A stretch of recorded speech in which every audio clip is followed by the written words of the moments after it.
The winter of 1741 was merciless. Snow buried New York in silence. The Hudson froze solid, ships locked in place like bones beneath ice. Frost crept into every wooden beam and brick wall, as if the whole city had stopped breathing. Even in this cold, the enslaved labored. They hauled wood with bare hands, split open by frost. They trudged through snow in thin rags, shoulders bent beneath loads that could break a free man's back. Chains bit into their skin, stiff with ice. For them, winter was not just cold, it was cruelty sharpened by iron. And then came the fires. Not warmth, not mercy, flames. First, the governor's house. Sparks leapt against the drifts like embers on a frozen grave. Then the fort itself. Then barns, warehouses, shops, one after another, rising in smoke above a city that could not understand why. Panic spread faster than the flames. Whispers grew into certainty. Enslaved Africans had risen, plotting to burn New York to the ground. 2 men were named first, Caesar, Prince. Both enslaved, both dragged from their chains into the courts, accused of setting the first blaze at Fort George. Their fate was sealed before they spoke a word. They were sentenced not to the gallows, but to fire. In the public square, pyres were built high. Crowds gathered in the snow, breath rising like smoke. When the torches were lowered, the flames consumed their bodies. Flesh turned to ash, screams swallowed by the winter wind. Snow melted into mud around the burning stakes. Justice had frozen, and New York had found its enemy. But Caesar and Prince were only the beginning. The flames demanded a culprit, and the city found one in a single voice. Mary Burton, a 16-year-old white indentured servant working in a tavern that enslaved Africans often passed through. When the magistrates questioned her, she told them what they wanted to hear. That a vast conspiracy was unfolding, that enslaved men and poor whites plotted together to torch New York, seize its wealth, and kill its rulers. Her words were unproven, but to a city already consumed by fear, they were treated as fact. Mary became the crown's star witness. Her testimony alone was enough to turn suspicion into arrests. And the arrests came fast, dozens taken in a single week. Men seized from taverns, women pulled from kitchens, dock workers dragged away in chains. By spring, New York's jails overflowed, crowded with the accused, most with no evidence against them beyond Mary Burton's word. Then came the first trials. 2 names rose above the rest, Cuffy and Quack.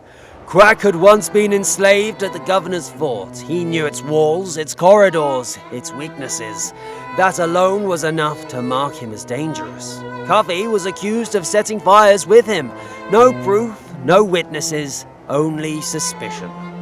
The verdict was never in doubt. Quack was led to the gallows. His body swayed against the pale sky, a warning to all who watched. Cuffy was bound to the stake, the pyre lit beneath him. Crowds gathered as flames climbed his body, the fire spitting against the snow. Their deaths were staged as justice, but they were only fear turned into theater, a performance meant to convince New York that the city was being saved, when in truth, it was being consumed. The first executions were meant to bring calm. Instead, the city burned hotter with fear.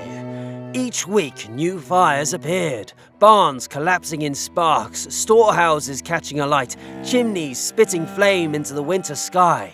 Some were accidents, others the work of negligence, but in the minds of New Yorkers, every fire was proof of a vast conspiracy, proof that enslaved Africans were rising from the shadows to consume the city. The panic spread like smoke. Merchants barricaded their shops. Families huddled behind bolted doors. Rumors raced faster than the flames.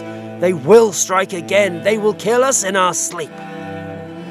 Governor George Clark seized on the terror. He told the magistrates the city could not wait for proof. The enslaved were too many, their numbers too great, their threat too near. If New York hesitated, he warned, the colony would be lost. And so the courts abandoned doubt. Confessions became their weapon. Name others and you may live. Stay silent and you will burn. What followed was not justice, but an avalanche. Men desperate to survive accused friends, neighbors, even their own kin. Women of every station were dragged into courtrooms. Enslaved women forced to testify against others in chains. Free black women suspect simply for their color.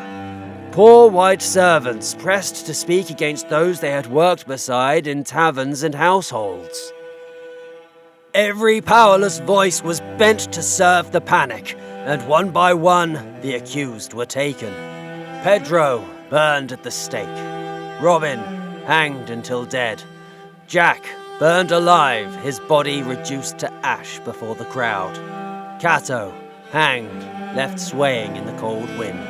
None convicted by evidence, only by the desperate words of others clinging to their own survival. The crowd stood silent, but silence was not peace. It was fear hardening into obedience. By now, New York was no longer searching for rebels. It was hunting shadows, feeding its terror with flesh and fire, and the city demanded more. By summer of 1741, New York had become a city of gallows and smoke. The hysteria no longer targeted men one by one. It consumed them in groups. Executions now came with rhythm. Each week the crowds gathered in the squares. Each week the condemned were marched out, shackled, silent, surrounded by soldiers. In a single month, 14 black men were burned alive.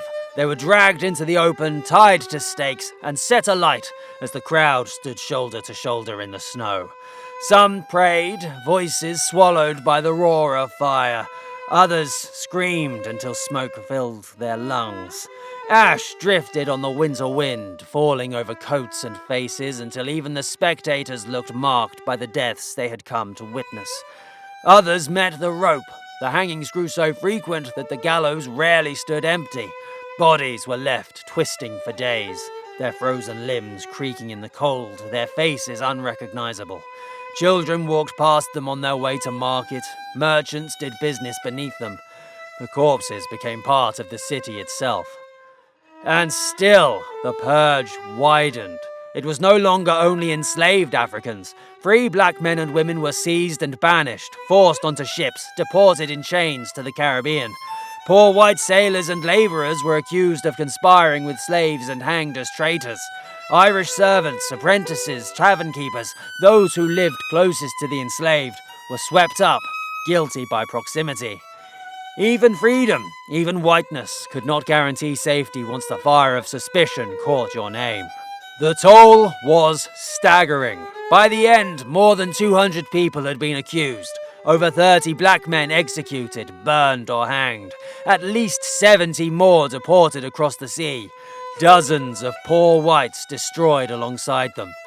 The rebellion the city feared never came. No army marched, no uprising stormed the streets. Instead, New York burned its own. The gallows stood filled, the pyres roared into the grey sky, and snow itself turned black with ash. The 1741 conspiracy ended not with a battle, but with ash. Over 30 black men executed, 70 more deported, poor whites condemned beside them. A city purged for a rebellion that never came. New York answered its fear not with justice, but with harsher chains. Slave codes tightened, freedoms stripped away, voices forced into silence. And then the story was buried, dismissed as hysteria, erased from memory. But the truth remains carved into that winter, into the snow that melted beneath burning bodies, into the ash that drifted over a city consumed by fear. If this story moved you, like, comment and subscribe to keep it alive, and tell us in the comments, what part of this story will you remember? Because memory is resistance, and in remembering, we keep the fire burning.